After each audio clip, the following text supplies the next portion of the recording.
Shalom. Saya ingin bicara begini.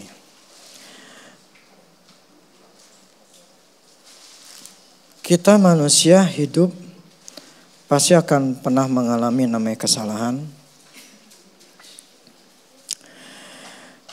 atau kegagalan karena ketidaksempurnaan kita.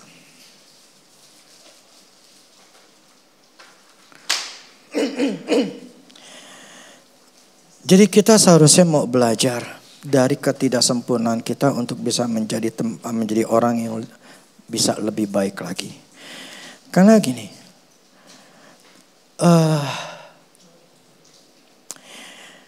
seperti kemarin saya katakan bahwa hidup manusia kita yang tentukan. Jalan hidup kita itu ditentukan oleh diri kita sendiri melalui hati kita. Allah memang sudah menetapkan atau menciptakan atau merintis sebuah jalan, sebuah rencana yang memang sangat bagus dan sangat bahagia, maksudnya sangat luar biasa. Tetapi ya tidak semua orang itu bisa mencapai atau mengikutinya. Karena memang sangat tidak mudah. Karena kita manusia tuh punya namanya keinginan. Nah keinginan-keinginan itulah yang membuat kita mau melakukan firman Tuhan atau tidak. Nah saya ingin ajarkan begini. Coba Marvel handphone. Yang lain handphone taruh. Hormati Tuhan ya. Begini,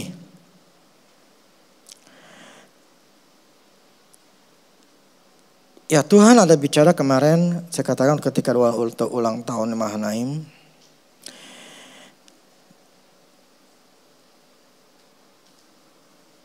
Dia katakan begini, semua daripada kita itu diberikan yang namanya, kita tuh diberikan pengertian demi pengertian, pengajaran demi pengajaran. Tapi problemnya, kenapa kita di sini itu banyak yang tidak lulus dan tidak tahan uji pada waktu ujian itu terjadi. Sehingga kita tidak bisa menikmati apapun yang Tuhan sudah sediakan bagi kita. Karena kita ini tidak fokus, mudah terbagi, enggak konsisten. Jadi kita ini kadang naik, kadang turun. Enggak jadi orang yang memang stabil. Nah problemnya yang namanya buah atau benih itu sampai bisa menjadi sebuah buah, menghasilkan buah, itu butuh yang namanya konsistenan kita untuk merawatnya. Nah jadi banyak dari kita itu gagal dan tidak bisa yang mendapatkannya gitu loh. Bukan karena salahnya Tuhan, bukan karena Tuhan yang tidak melakukan janjinya, tetapi karena memang diri kita yang tidak bisa bertahan. Karena kita tidak melihat bahwa itu adalah hal yang sangat penting sekali karena saya butuh. Saya harus dapat. Nah, kalau kita melihat sebuah keuntungan yang kita bisa peroleh kalau bertahan, kita akan mati-matian untuk berusaha menjaga benih itu atau yang kita inginkan itu enggak mati. Kemarin saya katakan bahwa saya sedang mau menaikkan level taraf hidup saya. Level hidup saya mau naikin. Tapi problemnya ada yang salah di saya. Dan saya sadar bahwa itu salah, inilah yang saya khotbahin. Jadi gini, apa yang saya khotbahkan ini adalah sebuah perjalanan yang saya sedang hadapi, tetapi saya belum selesaikan. Saya cuma hanya membagikan, kita lihat apakah saya nanti mampu naik level atau tidak. Saya dapat pengertian ini karena hasil renungan-renungan, karena saya punya masalah. Karena saya punya masalah, ya saya coba bertanya sama Tuhan, saya salahnya di mana? Kalau kita punya masalah yang gak selesai-selesai, tapi kita tidak bertanya, salah saya di mana? Itu masalah akan tetap ada dalam hidup kita sampai mati. Gak kelar-kelar.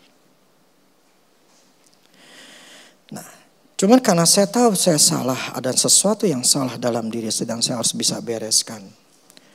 Saya tanya sama Tuhan. Nah, awalnya ada firman yang Tuhan berikan pada saya, coba Roma 14 ayat 23.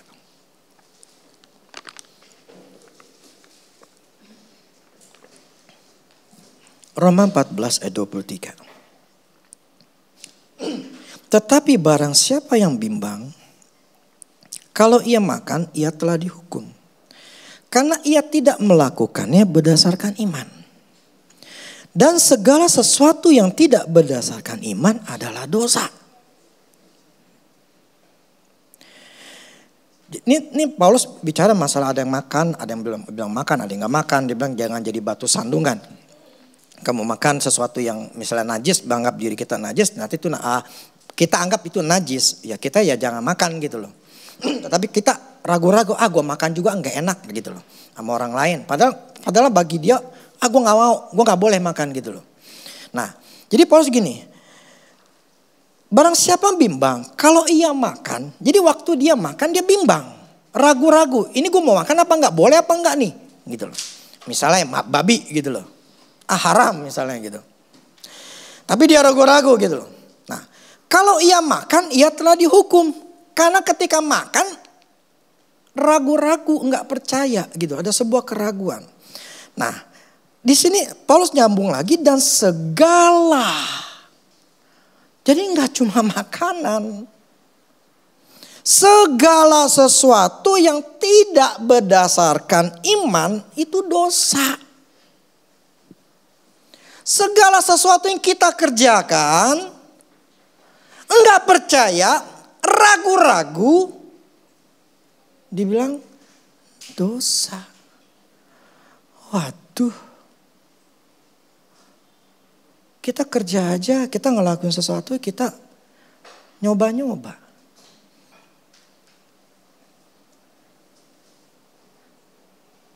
Ternyata itu dosa. Dan di mana ada dosa, setan kerja. Jadi gimana ini? Berat banget. Firman tetap firman. Suka atau tidak suka. Ya ini. Inilah yang saya alami. Saya melakukan sesuatu. Ini saya bicara dalam hal kerjaan saya. Maksudnya sesuatu yang saya kerjakan sekarang adalah trading. Saya melakukan sesuatunya itu tidak berdasarkan iman. Tapi saya udah tahu ini memang kehendak Allah. Tapi ketika saya melakukan, bimbang.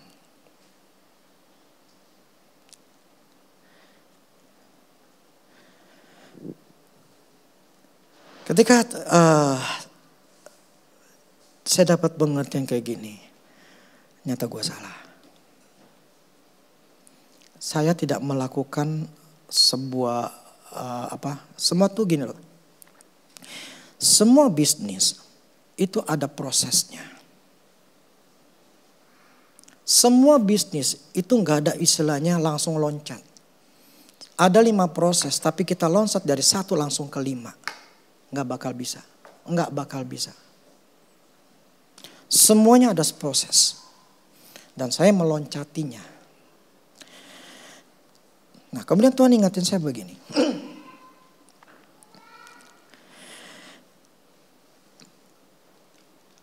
Saya kalau masalah yang namanya menghancurkan kuasa gelap, dunia persetanan, saya itu adalah orang yang sudah yakin bahwa apapun ketika saya perang, saya pelayanan, tidak ada satu setan pun yang bisa mengalahkan saya, mengalahkan kita. Tidak akan pernah. Makanya ketika saya misal di jalan yang kelihatannya gelap, angker, saya malah dengan sengaja saya ngomong gini, saya keluarin api gitu loh. Tanda kutip, saya jadi bikin gara-gara. Di markasnya mereka, saya nggak peduli. Saya berani, seolah-olah saya menantang. Makanya pada waktu itu, ya saya kan nggak ngerti. Karena saya nggak melihat dunia roh ya. Ternyata si Unde telepon saya malam-malam ya waktu itu. Koko ngapain di Taiwan? Emang kenapa? Ini pada marah. Para dewa yang lain-lain tuh pada datang ke sini. Waduh, ya udah, perangin aja udah, gitu loh. Maksudnya ya udah lawan aja mereka. Dan mereka mengatakan bahwa saya bikin gara-gara, gitu loh. Saya ya istilahnya ya itu dengan saya nunjuk, saya dengan itu mereka. Jadi seolah-olah saya bikin gara-gara. Ya, kenapa? Pertanyaannya, kenapa mereka tidak nyerang saya di Taiwan? Kan negara mereka ada di sana. Tapi kenapa mereka malah datang ke Indo gitu loh. Enggak kenapa nyerang ke saya. Logikanya gitu kan. Mereka enggak berani. Kenapa enggak berani? Karena dia melihat di dalam diri saya, di dalam dunia roh, mereka melihat ada yang namanya pengawal. Ada malaikat-malaikat saya yang menjagain saya. Yang membuat mereka melihatnya tidak berani. Nah, begini. Saya mempunyai sebuah iman, keyakinan yang sangat kuat. Bahwa apapun itu setan di depan saya. Mau itu jin kan, mau siapapun juga. Saya enggak akan pernah takut. Dan saya tahu saya pasti akan menang. Saya bukan nyombongin. Tetapi saya tahu bahwa kuasa Tuhan di dalam diri saya ada yang memproteksi saya. Karena firman-Nya katakan ya kita akan menginjak kalajengking. Kita menghancurkan kuasa kegelapan iblis. Saya sudah punya iman seperti itu. Sehingga keyakinan saya itu sangat bulat dan sangat yakin sekali. Dan saya nggak pernah ada rasa takut terhadap setan. Dan ketika perang tidak ada yang namanya saya akan takut nanti diserang balik. Maka sampai detik ini tidak ada namanya serangan balik terhadap diri saya maupun ke anak-anak saya. Tidak ada. Kenapa? Nah gini. Jadi saya punya sebuah keyakinan. Sebuah iman yang tidak tergoyahkan. Maksudnya iman yang benar-benar saya yakin gitu loh. Tapi bukan sampai di situ.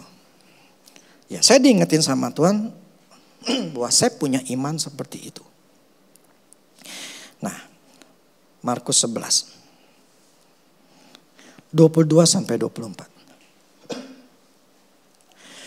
Yesus menjawab mereka, percayalah kepada Allah.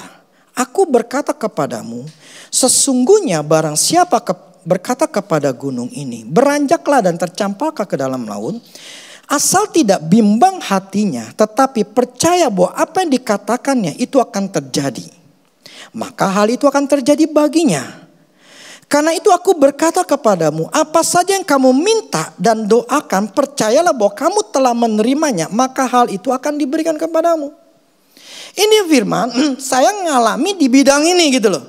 Apapun yang saya katakan tentang kuasa kegelapan itu, saya bisa hancurin gitu. Dan gak mungkin mereka bisa melawan saya. Kenapa? Ada firmannya, kamu bisa menahan musuhmu. Jadi apa saja yang kau katakan, Asal tidak bimbang hati dan kau percaya apa yang kau katakan terjadi, itu akan terjadi bagimu. Nah, kemudian saya renungkan, apa itu keyakinan? Dalam saya baca itunya ya. Apa maksud daripada keyakinan? Keyakinan itu adalah percaya dengan sungguh-sungguh dari apa yang dipercayai, bahwa hal yang dipercayai itu enggak salah. Jadi keyakinan itu sesuatu yang kita percaya dengan sungguh-sungguh, bahwa apa yang saya percaya ini enggak mungkin salah.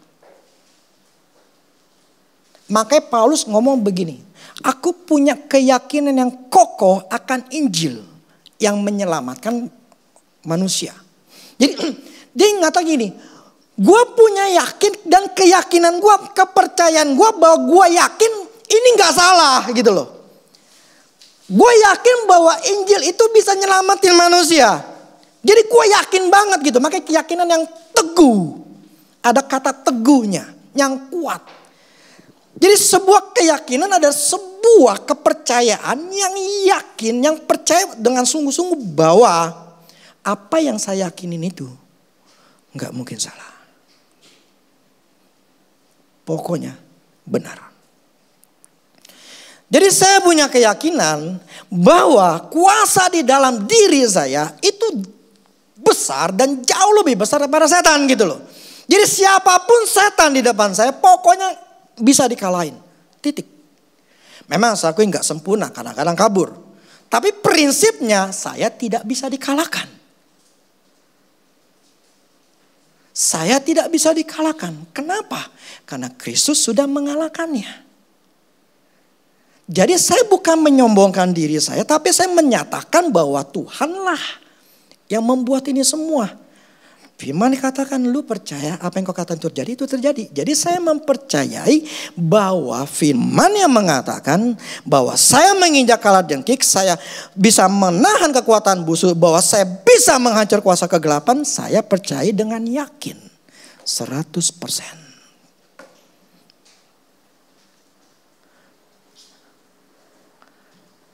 Itulah namanya keyakinan.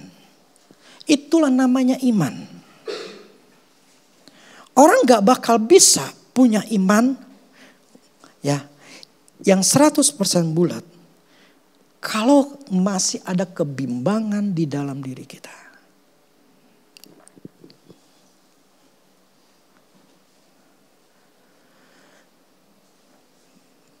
Makanya dulu saya sering mengatakan, tidak ada satu setan pun bisa menjamah saya.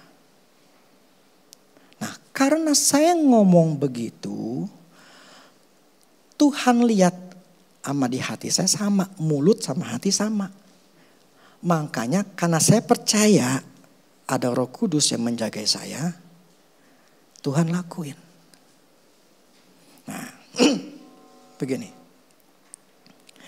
Itu adalah sebuah keyakinan yang saya punya. Nah, bagaimana saya bisa mempercayai mendapatkan? Nah, pertanyaan lagi begini.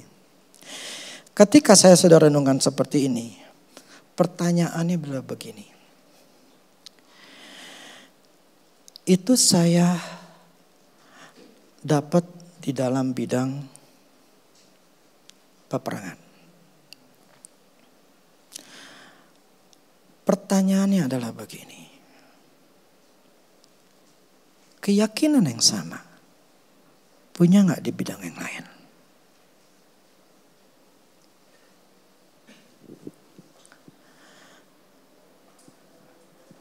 Ada 5 aspek hidup kita yang besar. Tapi ada aspek yang kecil-kecilnya. Adakah di bidang yang lain di hidup saya? Saya punya keyakinan yang sama. Keyakinan yang sama, apapun yang gue lakuin, apapun yang gue katakan, pokoknya terjadi. Karena Tuhan bekerja sesuai dengan iman. Jadi gini, Saya ngomongin tadi itu bukan untuk menyombongkan diri. Justru itu menusuk balik ke saya. Lu bisa begitu. Lu yang ini lu gak bisa.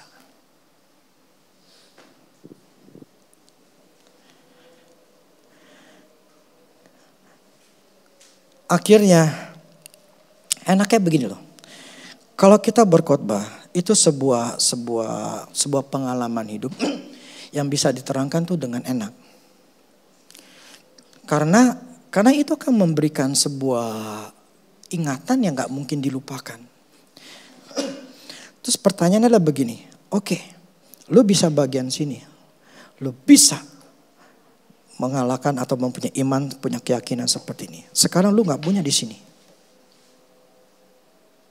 Nah, pertanyaan saya, adakah kita semua di sini punya keyakinan yang 100% terhadap satu hal?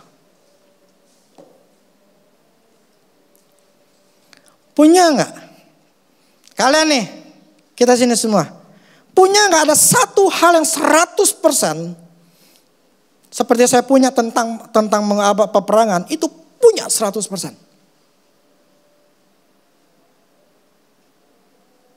Nah, kalau kita ngomong pasti bisa. Ada gak? Kalian sendiri yang tahu jawabannya. Di sini kan tahu saya punya atau enggak. Gini, Tuhan ngomong sama atau kemarin. Problemnya ketidakkonsistenan kita inilah yang membuat kalian gak bisa punya iman yang sempurna atau mempunyai iman yang keyakinan yang kuat. Karena kemudian setelah itu saya mengkilas balik bagaimana saya bisa punya keyakinan itu. Oke, saya dapat. Gimana cara dapatnya dulu? Kenapa saya harus mengulang lagi? Karena saya dapat yang ini, saya harus tahu cara dapatnya, bagaimana dapatnya supaya bisa diterapin ke yang lain.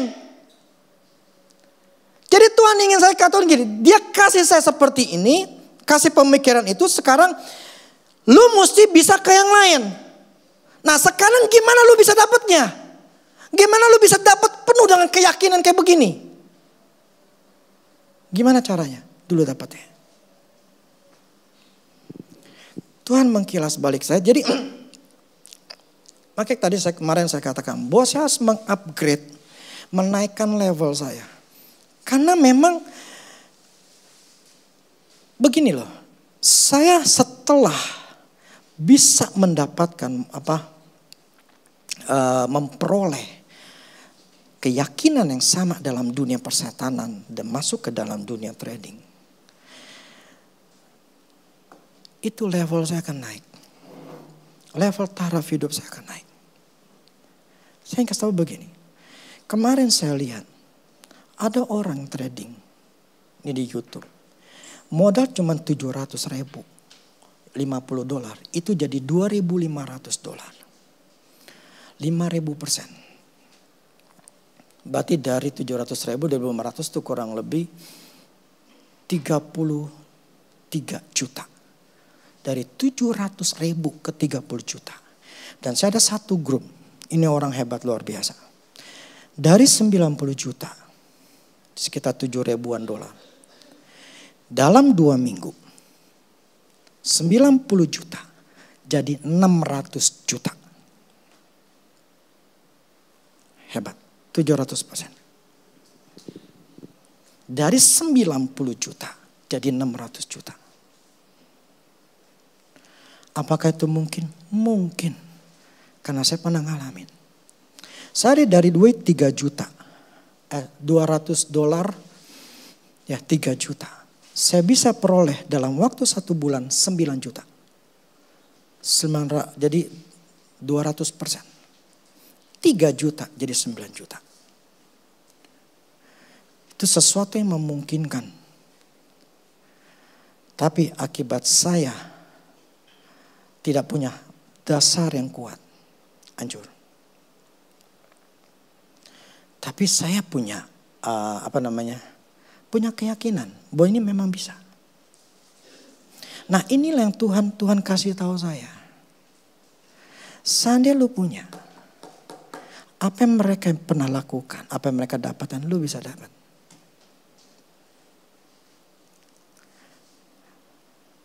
Kenapa saya harus lakukan? Karena saya tahu ini adalah kehendak Allah. Maksudnya adalah ini memang Tuhan kasih saya pintu berkat. Tapi tetap saya tahu utama saya adalah hamba Tuhan. Saya bisa dalam trading cuma sejam 2 jam bisa menghasilkan berapa jutaan dolar kok. Jutaan rupiah. Karena itu tidak dibatasin. Sekali saya bisa dapat kesempatan yang bagus, akan bisa dapat gede. Yang saya ingin maksudkan begini, perjalanan hidup kita itu harus ada sesuai dengan firman yang Tuhan ingin mau kita tempat itu. Nah, tapi seringkali yang dulu saya katakan, kita mesti cari kehendak Allah. Tapi kita untuk bisa fulfill, memenuhi sampai kita mengakhiri atau bisa sampai ke akhirnya, itu ada namanya proses. Nah prosesnya ini bukan hal yang mudah. Prosesnya itu butuh namanya apa yang harus kita lakukan untuk kita bisa mencapainya. Nah, yang dulu kemarin saya katakan si Musa. Musa itu emang udah kehendak Allah, dia adalah seorang gembala untuk menggembalakan orang Israel, untuk membawa keluar. Tapi problemnya ketika dia ingin memenuhi kehendak Allah, dia salah. Dia salah, dia loncat ngebunuh yang namanya orang Mesir. Nah akhirnya nambah waktu lagi. Seharusnya dia tuh dalam keadaan enak. Masih di kerajaan Firaun ya. Masih di istana Firaun ya. Tapi dia mau gak mau dia harus 40 tahun keluar. Di padang gurun. Kenapa? Salah melakukannya. Jadi walaupun kita tahu kehendak Allah. Walaupun saya berada dalam kehendak Allah. Saya tahu itu kehendak Allah. Saya di sini. Tapi kalau saya tidak melakukan proses yang saya lakukan, saya loncat, saya rugi. Nah, jadi gini, ini semua sebuah pelajaran yang membuat saya semakin ngerti, tapi saya berusaha mencari tahu saya salahnya di mana. Nah inilah apa yang saya khotbahin. Dan Tuhan inginkan, lu punya iman seperti ini. Tapi lu gak punya di sini. Lu harus punya yang di sini juga. Kalau lu gak punya, lu gak bakal bisa. Yang tadi firman katakan, segala sesuatu yang dikerjakan tanpa iman, dosa. Yang namanya dosa pasti gagal. Firman adalah firman. Tidak akan bisa berubah. Nah, saya ingin pengalaman hidup saya ini supaya kalian ngerti. Ini sebetulnya pola hidup, pola cara kerjanya Tuhan. Jadi saya cari tahu. Tuhan hanya katakan begini. Bagaimana lu dapetin itu keyakinan? Akhirnya saya kilas balik. Dari mana saya punya keyakinan begitu kuat terhadap persetanan? Tahun 2003 kita mulai. 2004 tahun tahu mengenai dunia roh. 2005 Tuhan bicara sama saya untuk saya mesti membereskan pikiran saya hal yang gak benar. Tahun 2005 itulah saya diurapi oleh Tuhan. Dan tahun 2005 itulah juga istri saya ketahuan hamil. Jadi di antara bulan 2 gitu ya. Kan 9 bulan ya. Bulan 9. Jadi anggaplah di bulan 1 gitu loh. Atau berapa bulan setelah itu baru tahu. Jadi saat itu saya datang ke gereja, waktu itu masih di lantai 2. Saya diurapi sama Tuhan dan belajar firman. Tapi kondisi saya adalah miskin, susah. Datang ke sini, saya harus bersihin diri saya, tapi duit nggak ada. Ya, itu berlanjut berhari-hari, saya diurapin sama Tuhan, tetapi ya kehidupan keseharian saya susah. Ya kemarin dulu saya katakan bahwa si Marvel aja ketika hamil ketika mau istri saya ngelahirin aja saya punya duit 70.000 gitu loh. Berarti kan memang selama berbulan-bulan itu memang saya nggak punya duit gitu loh. Saya lupa, saya pengen nanya. Dulu Anta waktu ngelahirin istri kamu ada utang nggak? Berhutang nggak? Waktu keluar si Amel terakhir ngelahirin? Nggak ada utang. Saya ada utang. Oke, setelah begini. Pada saat itu, sekalipun dunia roh saya tahu. Saya kasih kata begini. Dunia roh bukan jawaban. Ya, saya kasih tahu. Dunia roh bukan jawaban. Dunia roh hanya seperti kalau dalam trading itu indikator. Jadi sifatnya adalah membantu. Tetapi yang bisa merubah firman. Saya ingat pada waktu dulu. Karena saya susah. Dilihat alam roh dulu sama Yogi. Selalu di kepala saya nih. Kelihatan di otak saya. Itu seperti benang kusut. Kalau kalian pernah lihat gambar-gambar yang kusut gitu. Di kepala orang kusut. Itu seperti itu.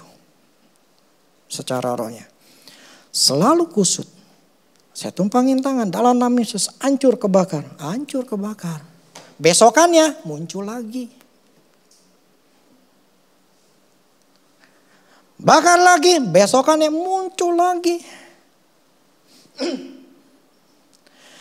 Jadi dunia roh itu tidak bisa menjawab supaya hidupmu berubah. Enggak. Yang bisa merubah hidup kita firman. Dunia roh itu cuma hanya sebagai alat bantu. Tetapi itu bukan poin utamanya. Ini yang saya lagi belajarnya. Dalam bidang lain-lain itu. Saya dulu salah gitu loh. Belajar sesuatu yang bukan poinnya, bukan dasarnya. Jadi begini. Selama berbulan-bulan, walaupun saya diurapi, tetapi otak saya masih penuh dengan ketakutan, kekhawatiran. Itulah yang membuat hidup saya tetap susah. Gak ada perubahan. Tapi setiap kali saya dapat, saya selalu urapin perut istri saya. Boleh katakan 95% atau 98% setiap hari masa 9 bulan itu urapan itu masuk. Maka si Marvel putih. Karena itu urapan.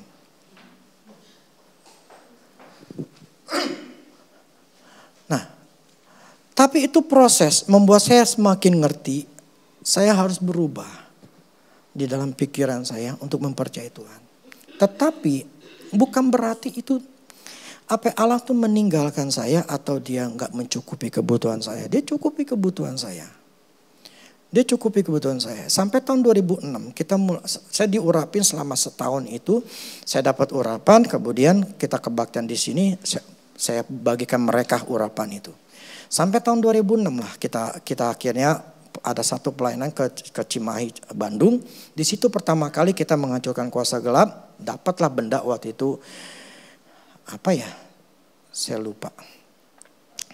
Dia datang ke sini dan dia mulai nyerang kita. Nah, mulai saat itulah setiap hari itu setiap kali datang sini kita selalu perang gitu loh.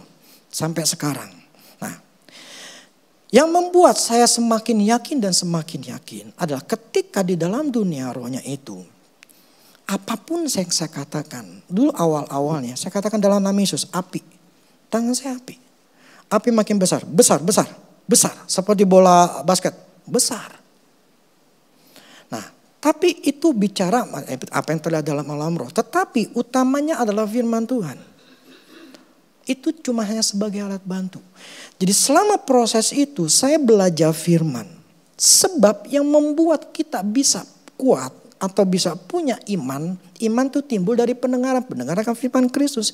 Jadi bukan iman timbul gara-gara dunia roh. Tapi timbul gara-gara firman. Nah, firman itulah yang membuat saya semakin lama semakin kuat dan semakin yakin bahwa ada kuasa di dalam diri saya. Plus apalagi saya dikasih tahu ada namanya malaikat kerub. Itu malaikat yang memang ada di dekatnya Allah. Jadi di hadirat Allah itu ada malaikat, jenis malaikat itu malaikat kerub. Malaikat yang sangat besar dan punya kuasa power yang jauh lebih besar pada malaikat-malaikat yang biasa. Nah, malaikat itu Tuhan berikan kepada saya. Nah, pengertian itu ya ada di dalam firman-Nya. Itu membuat saya semakin yakin bahwa tidak ada satupun setan yang bisa jamah saya. Pada waktu kita perang atau awal-awal itu ada yang dulu kan pernah tuh ada tiga roh lah ya. Itu memang buat nyerang saya dulu, saya Yoki Wawan. Karena di dalam setelah kita kalahkan itu ada kerisnya, ada namanya masing-masing. Nah, ketika saya masuk, itu setan itu, roh itu dia nyerang saya, dia melemparkan senjatanya, tetapi itu tidak bisa nembus ke saya.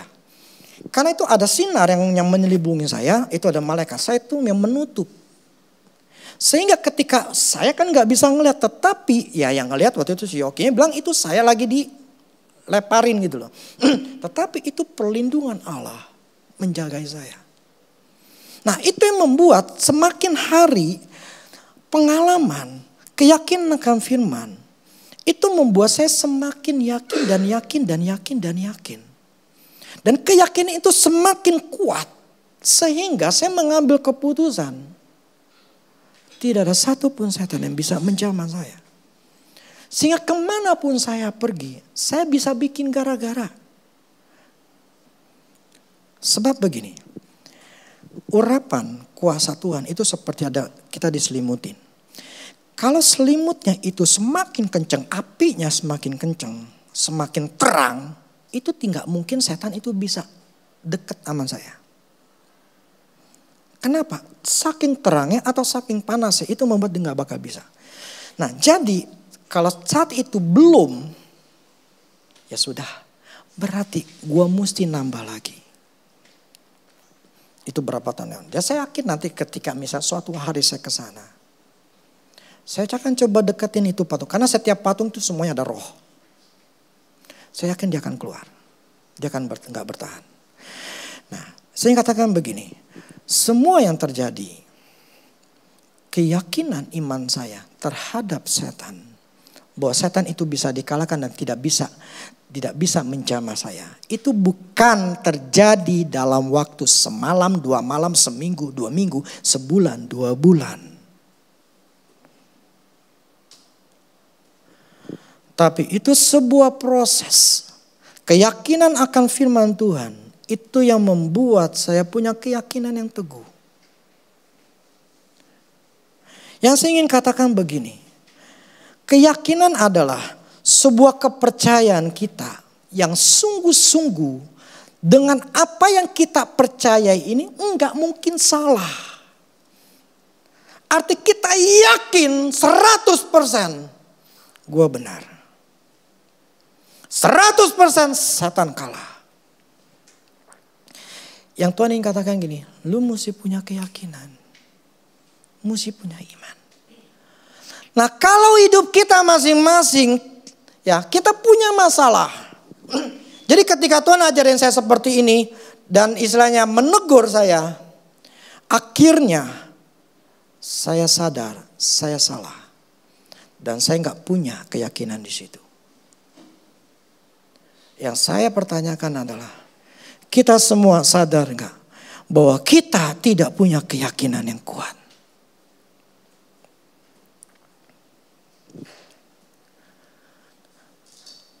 Punya nggak 100%?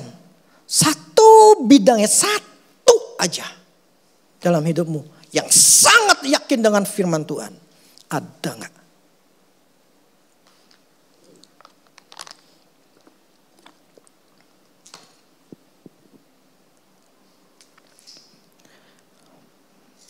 Kalau nggak ada, berarti kita tahu diri. Saya ketika mendengar kayak begini, ketika renungan kayak gini, oke, berarti gue salah. Sekarang saya mesti betulin.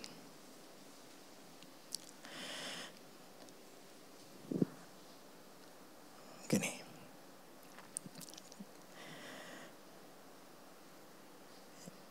Bagaimana kita bisa mempunyai keyakinan yang teguh akan janjinya Tuhan? Pertama begini. Temukan di dalam pikiran kita yang lama yang membuat firman itu tidak bisa bertumbuh. Pikiran yang negatif, hal-hal yang salah, itu harus kita cari.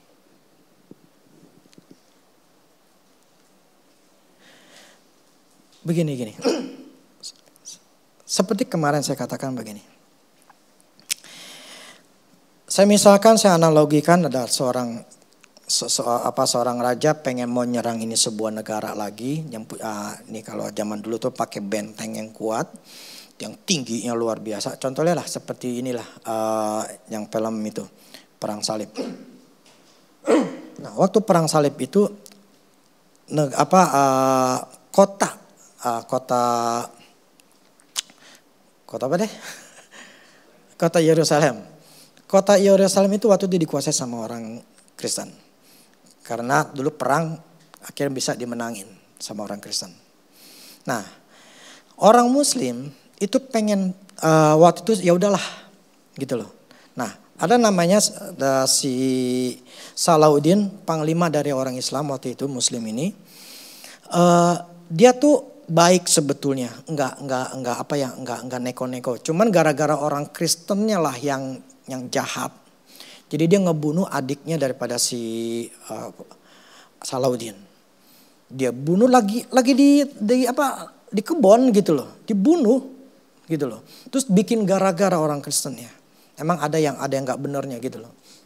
Salah satu pemimpinnya gitu loh. Nah akhirnya Salahuddin ngelihat kayak begitu ya marah lah. Orang dia nggak kenapa-napa kok gitu loh. Maksudnya udahlah namanya kota Yerusalem udah diambil udahlah gitu loh. Dia udah nggak pikirin gitu. Tapi gara-gara ini itu membuat dia marah. Dan si Salahuddin minta udah itu orangnya lu bawa sini. Yang ngebunuh lu kasih gue sini. Tapi orang kesannya pada nggak mau. Ya udah mau nggak mau diserang. Nah waktu serangan itu sangat susah sekali. Karena bentengnya tinggi dan begitu luar biasa besarnya, susah dilawannya. Tapi Salahuddin itu tidak nyerah. Dia pemimpin hebat. Dia nggak mudah nyerah. Ketika pertama kali serangan, banyak banget yang mati. Banyak. Akhirnya dia diam dulu. Dia coba atur strategi gimana cara dapat. Akhirnya ketemu. Ada satu bagian dari benteng itu yang lemah. Diseranglah itu bagian lemah. Akhirnya masih banyak yang mati tetapi jadi lemah. Nah pemimpin orang Kristennya ada satu yang benarnya bagus. Dia tahu serang sekali lagi pasti jebol. Dan kalau diserang sekali lagi banyak yang mati. Nah Salahuddin kasih inilah. Mendingan lu nyerah. Lu nyerah. Gue biarin lu hidup. Tapi lu keluar dari Yerusalem. Terus ya dipertanyakan. Lu benar gak ngomongnya? I am Salahuddin. Saya ini Salahuddin. Kalau udah ngomong. Iya. Nah pemimpin ini. Kristen ini ya. Dia tahu. Gak mungkin menang. Akhirnya. Dia serahin itu Yerusalem. Yang saya maksud begini. Yerusalem itu adalah kota terpenting bagi orang Muslim. Plus orang Yahudi. Makanya Salahuddin pada waktu itu dia nyerang habis-habisan. Karena itu sebuah kota suci, kota yang harus dimiliki oleh orang Muslim. Ya, maka itu sebetulnya perang salib dulu itu itu kesalahan orang Kristen sebetulnya. Nah, maka itu ada orang-orang Islam itu Muslim itu sangat membenci orang Kristen tuh karena akibat perang salib. Karena itu trauma yang sangat besar sekali. Karena kejam sekali waktu zaman dulu. Nah, yang saya maksud begini. Salahuddin melihat keuntungan. Kalau gue ambil itu memang tanah suci. Gue akan serang habis-habisan. Nah, Tuhan ingetin saya begini. Kalau lu gak anggap bahwa ini bagian yang lu harus beresin. Karena ini sangat menguntungkanmu. Yang akan merubah taraf hidupmu. Yang akan menaikkan taraf hidupmu. Kalau engkau tidak berusaha sungguh-sungguh, lu gak bisa dapat. Jadi saya ingin bertanya sama kita masing-masing. Kalau kita anggap ini hal yang biasa. Bahwa kesalahan ini kau tidak punya keyakinan, kau anggap biasa. Kau tidak akan pernah mau menyerangnya habis-habisan. Untuk berusaha memenangkan peperangan ini. Untuk bisa mendapatkan keyakinan. Saya tahu banget. Ketika saya tahu ini sangat menguntungkan buat saya. Saya harus bisa menang. Setelah saya mendapatkan keyakinan yang kuat akan dalam dunia trading. Man. Mau sehari saya dapat 10 juta. Mau sehari 50 juta. Itu bukan hal yang susah. Saya melihat keuntungan ini. Apa yang kalian bisa lihat dari keuntungan kalau kita mau membereskan masing-masing yang salah dalam hidup kita.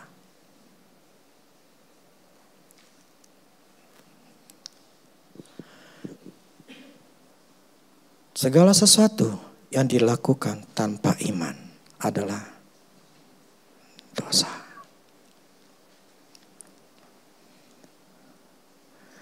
Jadi Tuhan ingin katakan, lakukan segala sesuatu dengan keyakinan. Kalau kau nggak yakin, itu dosa. Kau nggak akan pernah berhasil.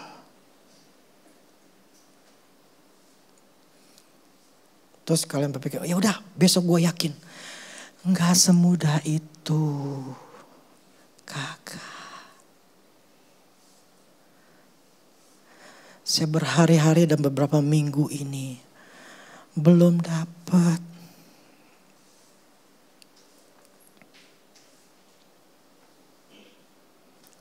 Tuhan ingatin saya, kenapa lu bisa dapatnya pada waktu dulu keyakinan yang mana teguh kayak gitu. Men, itu berbulan-bulan dan bertahun-tahun. Makanya mereka yang tadi saya bilang dari 90 juta itu bisa dari modal 90 juta jadi 600 juta cuman 10 hari, 2 minggu, ya 10 hari. Itu bukan orang yang baru 3 bulan, 4 bulan, 5 bulan, kagak tahunan. Itu yang jadi modalnya 700 perak, 700 ribu sampai dia bisa dapat 35 juta. Cuma dalam 10 hari juga. Itu bukan pemain yang baru. Cuma sebulan 2 bulan. Tahunan. Yang saya ingin katakan begini. Gak apa-apalah tahunan. Yang penting gue nanti mesti menang. Yang penting gue mesti punya keyakinan.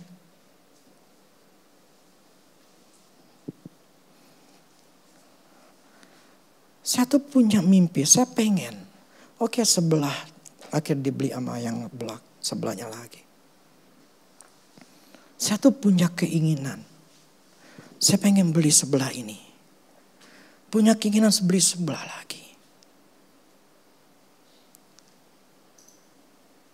Saya nggak mau bergantung dengan manusia. Saya tidak mau menjadi penjilat. Saya tidak mau baik-baikan sama orang. Saya tidak mau hidup saya tergantung oleh uangnya orang lain. Maksudnya uang jemaat. Saya pengen hidup saya memang karena Tuhan berkati saya melalui cara yang Tuhan sudah sediakan.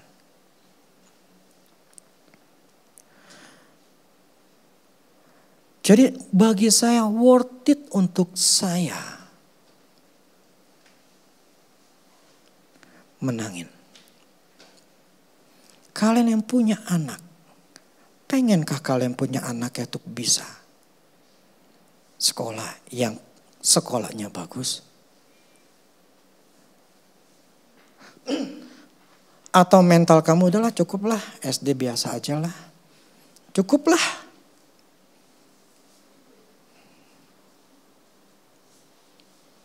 Itu butuh. Kalau kita melihat sesuatu yang lebih ke depan lagi, jangan melihat sekarang.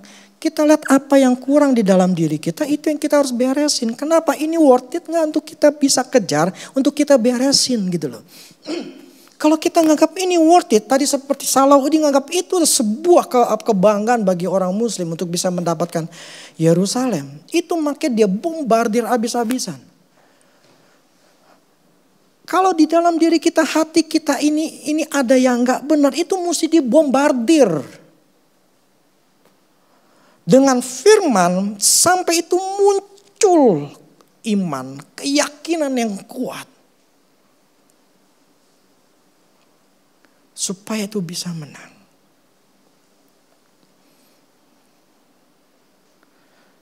Supaya bisa dapat. Kalau nggak punya keyakinan itu mau akan biasa-biasa. Nggak bisa jadi seorang pemenang. Ini setelah itu saya baru ngerti apa more than conquer, lebih dari pemenang. Apa itu artinya? Saya renungin, saya bertanya Tuhan, kenapa ada kata lebih? Namanya orang udah menang gitu, udah bersyukur, senang gitu. Kenapa ada kata lebih? Muncullah pemikiran dari Tuhan. Saya nggak bisa terangin, jelasin, panjang. Dan akhirnya ke yang lain. Imajinasi.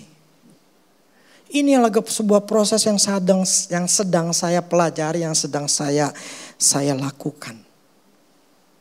Jadi enggak mudah. Saya punya keyakinan yang kuat akan dunia persetanan. Saya enggak takut sama sekali yang namanya setan. Mau itu yang saya waktu ke Jogja lah, waktu kemana, saya enggak pernah takut gitu loh sama setan-setan begituan. Keyakinan saya begitu kuat. Tetapi keyakinan itu cuma di satu bidang. Dan saya peroleh itu bukan hitungan mingguan, bukan hitungan bulan. Tetapi ini bisa diperpendek kalau kita lebih sungguh-sungguh cari Tuhan. Membombardir hati yang salah. Kasih firman, ketika ada yang mencobai bikin kita takut, kasih firman, bom lagi, sampai bentengnya hancur. Nah ketika hancur, kita bisa berkata kepada gunung ini, nyingkir. Apa yang kau katakan, itu akan terjadi, hal itu akan terjadi bagimu. Itu maksud firmannya. Dulu saya nggak ngerti, karena belum pernah punya pengalaman. Yakinnya benar-benar yakin banget, nggak pernah punya. Baru kali ini saya punya. Tetapi saya yang keduanya harus punya.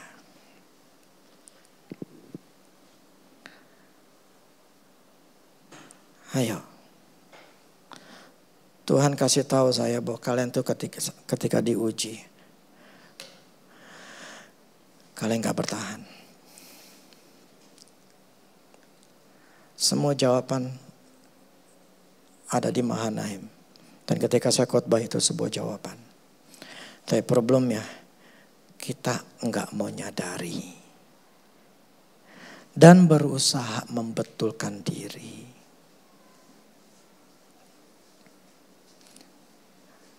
Bukan kita mencari kesalahan, tapi karena memang udah salah, berarti harus dibetulin.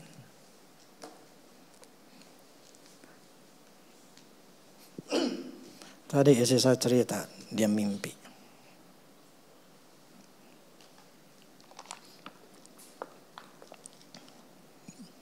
Saya pergi sekeluarga tapi mau ke Amerika. Tapi naik pesawat. Naik kapal laut. Kapan nyampenya?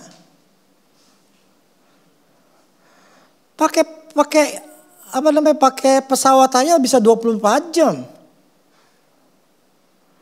14 jaman ya? 24 ya? Kapan nyampenya? Tapi saya bersyukur ya bahwa saya tuh satu keluarga. Gini loh, kalau saya biasanya pergi, dulu waktu anak masih di sini ya, saya tuh pergi satu keluarga. Saya nggak ada istilahnya yang nikmatin, saya berdua doang, istri saya doang, berdua, terus anaknya ditinggalin. Saya pergi ke luar negeri, kemudian anak tinggal semua, karena sayang duit. Kalau keluar pergi rame-rame kan jadi banyak duitnya, keluar duitnya. Satu keluarga saya pergi, tujuannya apa? Harus dinikmatin sama-sama. Nah itu mengajar ke anak-anak saya. Saya pengen mereka tuh punya mental yang kuat. Ada yang orang trader ada yang ngomong gini, 90% itu yang bisa memenangkan di trading itu adalah mental. Waktu saya baca kayak gitu, apa mungkin? Ternyata setelah saya ngalamin, saya baru ngerti. 90% memang mental. 10% manajemen atau metodenya. Kecil. Kenapa bisa begitu? Karena mental. Mental yang kuat baru bisa berhasil. Mental tempe. Ada contoh gini. Saya pernah gini. Saya rugi. Saya taruh lagi. Rugi, saya taruh lagi. Karena saya tahu pasti di ujungnya dia akan turun. Jadi saya beli. Harganya makin tinggi, saya beli. Tapi saya tahu pokoknya dia pasti akan turun. Benar aja, setelah pas tinggi saya tetap beli. Pas udah sampai di atas dia turun. Tung. Saya untung. Itu mental. Karena dulu udah begitu jiper. Waduh. Di cut loss, rugi.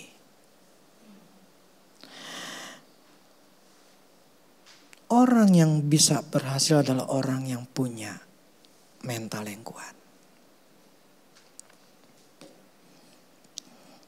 Maka yang lebih baik kalau kita punya uang, bawa anak itu lempar ke luar negeri. Biar mereka tuh punya mental. Tapi sebelumnya mereka harus dipersiapkan dulu.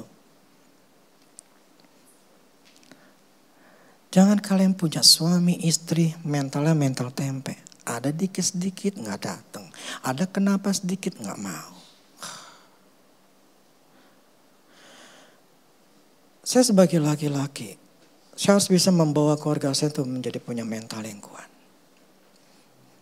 Karena itu pengaruh banget. Hidup di dalam dunia kalau kita nggak punya mental yang kuat, nggak bakal enak hidupnya. Bersakit-sakit dahulu, senang-senang kemudian. Nggak bisa kita membuat segala sesuatu itu jadi tanpa punya ada kesulitan yang kemudian kita membiarkan jadi mundur gitu loh. Saya dengan begini,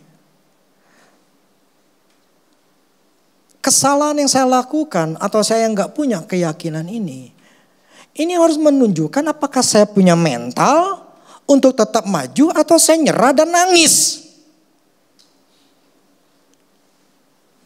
Ini akan terlihat nanti di anak saya akan melihatnya gitu loh. Gini loh, orang tua itu otaknya cuma bagaimana bisa buat keluarga sih kalau laki-laki ya. Nah, tapi bagaimana itu bisa, itu tergantung kita laki-laki yang punya mentalnya. Sebab gila, kita mau hidup enak atau mau hidup susah? Coba, jawab. Enak banget malah. Enak banget artinya free dalam waktu, free dalam uang, free dari penyakit. Yang 5 kehidupan, 5 aspek itu semuanya free, hidupmu akan enak. Tetapi itu bukan gratis masalahnya. Itu bukan otomatis, enggak otomatis. Jangan berpikir saya orang Kristen, Tuhan mengasihi saya, itu semua terjadi. Kagak. Semua tuh butuh perjuangan. Nah, problemnya perjuangan itu butuh mental. Lah kalau nggak punya mental ya nggak bakal bisa berhasil. Nah, problemnya mental itu dibentuk dari masih kecil. Saya dari dulu nggak dibentuk. Saya nggak punya mental. Saya nggak punya mental baja. Karena memang dari dulu saya nggak dibentuk. Mau gak mau saya membentuk diri saya sendiri. Nah, makanya saya bentuk di anak saya karena saya gak ngalamin, saya bentuk anak saya biar keluar gitu loh. Ya memang itu salah satu cara, ada cara yang lain sih untuk membentuk mental gitu loh. Tapi yang saya maksud bahwa itu memang harus mental itu harus terbentuk. Kalau gak terbentuk gak mungkin berhasil. Dan problemnya mental itu bukan sesuatu yang sifatnya, nih langsung dapat. Nggak bisa. Maka anak itu mulai dari kecil itu mesti dibentuk mentalnya. Bukan semuanya dikasih. Nggak ada usaha untuk anak itu untuk berusaha untuk bisa mendapatkannya. Semuanya digampangin semua. Salah didik anak selalu menggampangkan semuanya. Gini. Namanya manusia itu masing-masing punya kelemahan. Lihat anak waktu masih kecil kelemahannya di mana. Yang saya maksud karakternya yang jelek. Ada karakter anak dari kecil tuh malas. Males aja. Mau suruh ini gak mau, mau itu gak mau. Males pokoknya. Ada anak yang sukanya ya jahil gitu loh. Sukanya jahil, sukanya mukul. Ada yang seperti itu. Ada yang suka anaknya misalnya kalau si Kel tuh udah maunya juga. Itu karakter jeleknya. Udah maunya juga. Pokoknya harus dapat gitu loh. Kalau enggak dia nangis. Uring-uringan. Nah, saya tahu ini jelek karakternya. Bukan saya membiarkan karakter jelek ini biarin aja. Masih kecil, enggak ngerti apa-apa. Udah gedenya kalau dia nganggap ini semuanya adalah normal. Gua maunya dikasih terus, bagi dia normal. Kalau gua gak dapat gua ngamuk. Jadi waktu gede, gua gak dapat gua ngamuk. Dulu saya coba cerita orang kaya. Udah gede, dapat pacar yang bedanya 10 tahun. Anggap dia waktu itu umur sekitar 2-3an. Punya pacar. Dan mau dinikahin kata udah nikah. Itu di umur 32. Yang cewek. Istrinya umur 32. Dia umur 23. 23 sama 33. Bayangin. Si Kael kawin sama orang yang umurnya 33. Kamu jadi orang tua kasih gak?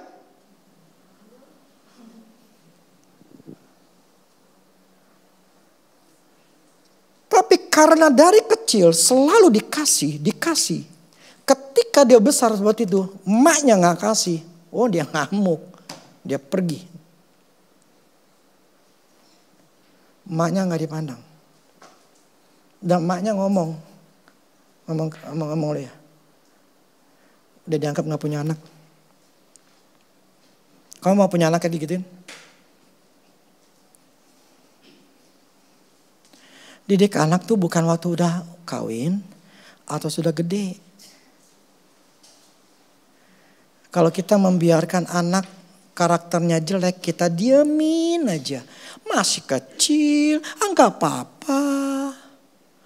Men, saya si kali itu setengah mati, saya setengah mati. Pernah waktu saya naik motor habis pulang nih, ke sekolahan, itu anak minta apa gitu ya, dia nangis. Itu kan pakai motornya, saya lupa pakai motor saya turun depan. Dia duduk di depan. Dia nangis. Tahu gak? Saya berhenti. Sudah sekarang kamu tidur. Kamu keluar. Kamu di sini aja. Wah, dia pegangan. Kamu di sini aja. Nanti gak ada orangnya. Kamu ganteng ini nanti ada orang yang ambil kamu lah. Kamu sini aja. Oh, dia nangis.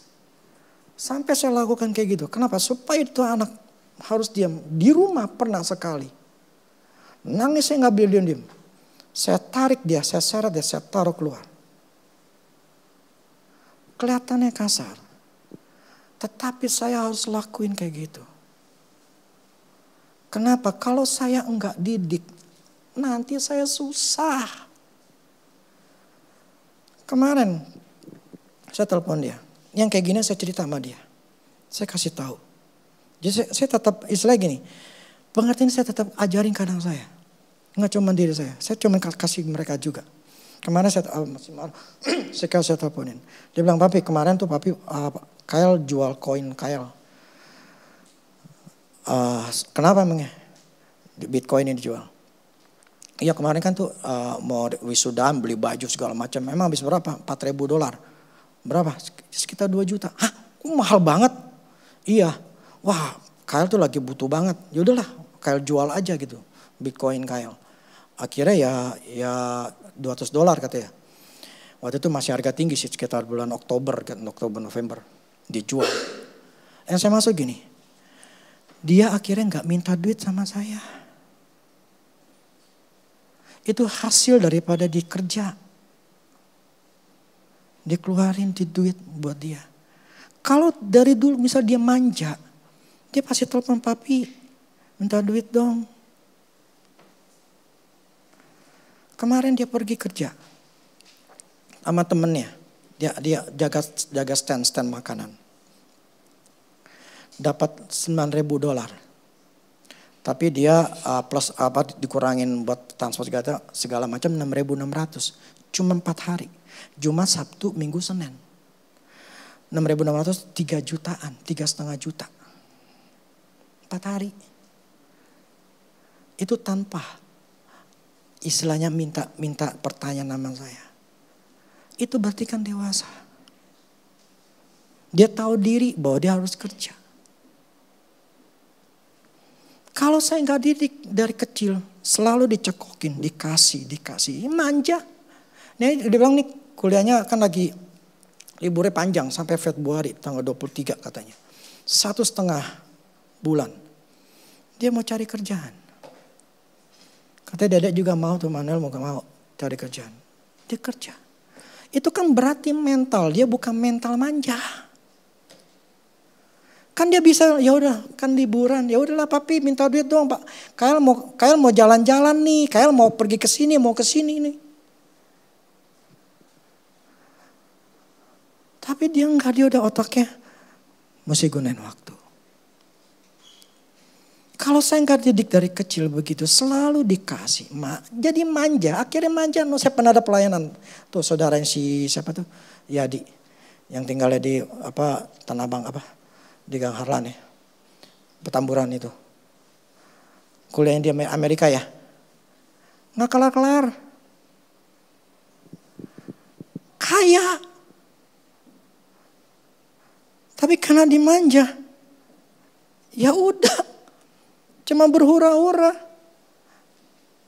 Dan nilainya ya kalau nggak lulus kan berarti kan ya jelek-jelek lah.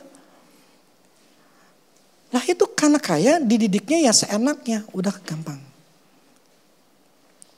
Hidup itu harus pilihan yang kita harus memilih. Oke, saya balik lagi.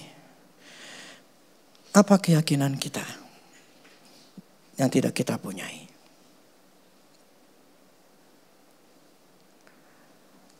Kalau itu worth it untuk kamu kerja, untuk kamu bisa peroleh. Bombardir. itu benteng yang di hati dan pikiran.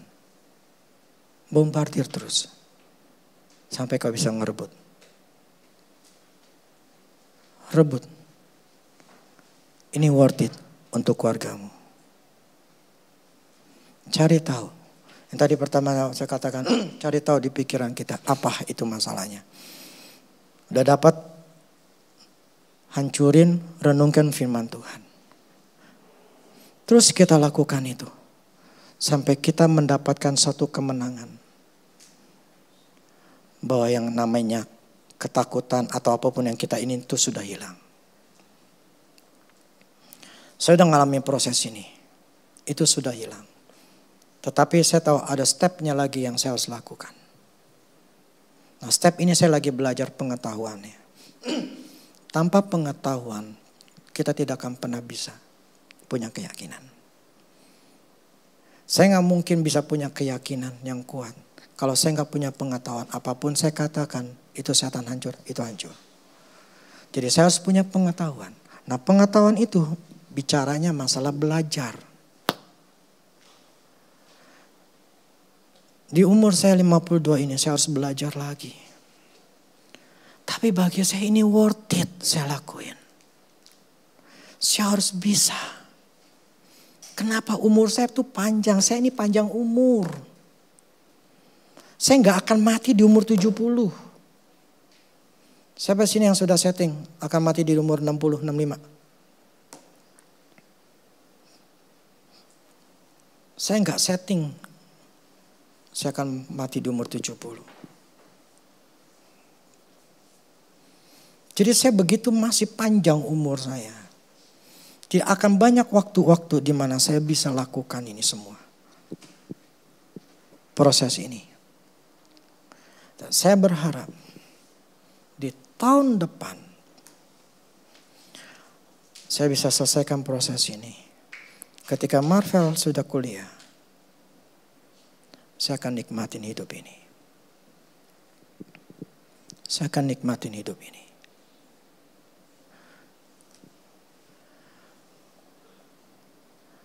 Susah itu gak enak. Miskin itu gak enak. Gak punya duit itu gak enak. Lebih baik punya duit daripada gak punya duit. Kita butuh uang. Tapi sayang, uang itu tidak otomatis datang. Makanya kita harus punya iman. Punyalah iman, keyakinan yang kuat. Segala sesuatu yang tidak dilakukan dengan iman adalah dosa. Lakukanlah saat kau punya iman. Amin. Jadi mulailah start hari ini. Cari tahu. Pakai firman. Bombardir. Ketidakpercayaan itu. Sampai kau menangin. Nanti saya akan sambung lagi minggu depan. More than conquer. Oke ya, musik.